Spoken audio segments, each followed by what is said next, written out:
Welcome to a partial rebuild of a Stuart 10V steam engine Part 5, making a steam inlet adapter to fit the oversized hole in the steam chest, fitting the new studs to the cylinder, modifying the eccentric strap so that the location in the groove of the eccentric sheave is more accurate. I'm making a special fitting, and to make this I have a piece of brass fitted in the chuck of my Myford ML7, and I've turned the end to 5/16 of an inch in diameter. And here, using one of my special die holders, I'm threading the turn end of this piece of brass to 5/16 by 26 threads per inch, which is the thread that is in the steam chest. This thread definitely should not be 5/16 by 26, it should be 1/4 by 32 threads per inch. The plan is to remove a lot of the diameter of this piece of brass to 1/4 of an inch.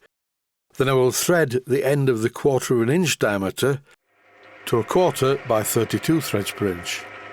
When making adapters like this, it's really important to actually drill the hole down the middle, and yes, I have been guilty of making adapters and forgetting to do that, but not in this case.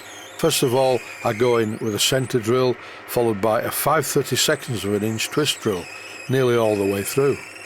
As you can hear, it's making a strange squeaking noise because I need to clear the drill more frequently.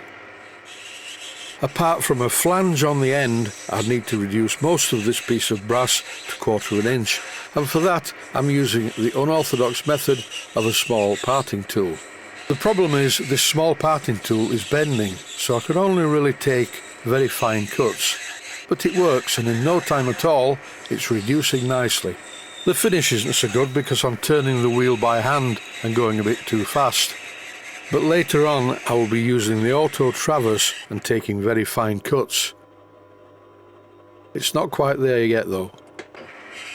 The diameter of the flange part on the brass is too big, so here I'm machining it down to the right size, and now I'm taking very fine cuts. And in this clip you can see the final cut, which coincidentally is the name of the program that I use to edit the videos. Once I'd finished the final cut, I verified the size using my micrometer, and it's a perfect 1/4 of an inch in diameter. I do another pass with the twist drill, just to make sure that I have drilled the hole deep enough, after which I part off the component. And just before I part off the adapter, I use a file to slightly chamfer the edge. This is a plain flange, not a hexagon. It wouldn't look good if it was a hexagon, but that means I can't tighten it into the steam chest using a spanner. So I'm machining a small groove at the inside edge of the thread. This is dicing with death.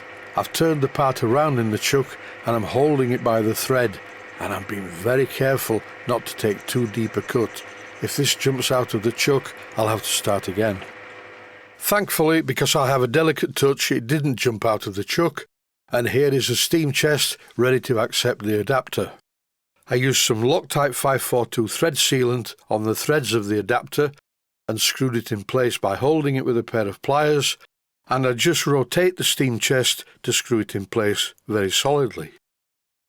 Now I need to thread the other end of the adapter.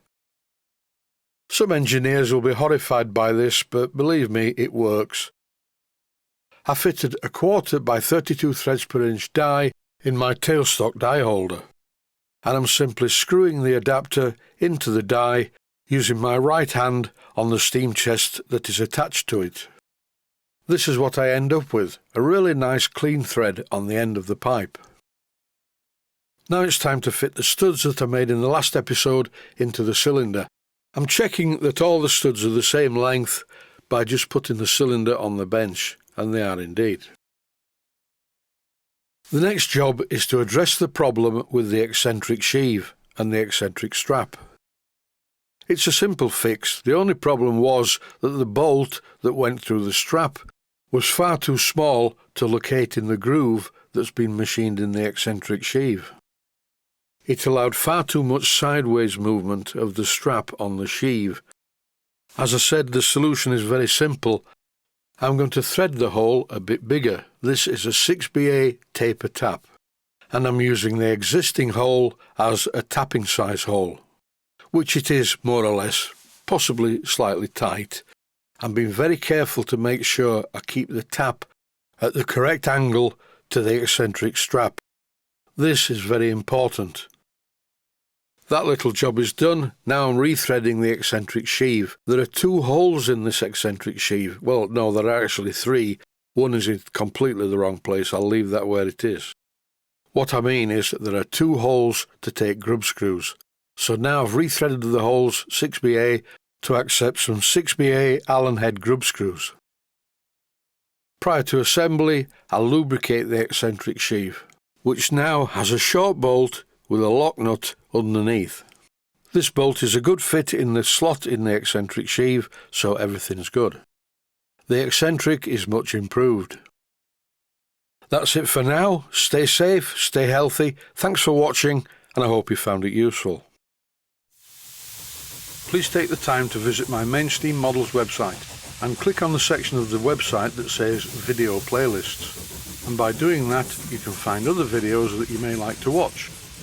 And by using the playlists, you can actually watch the videos back to back.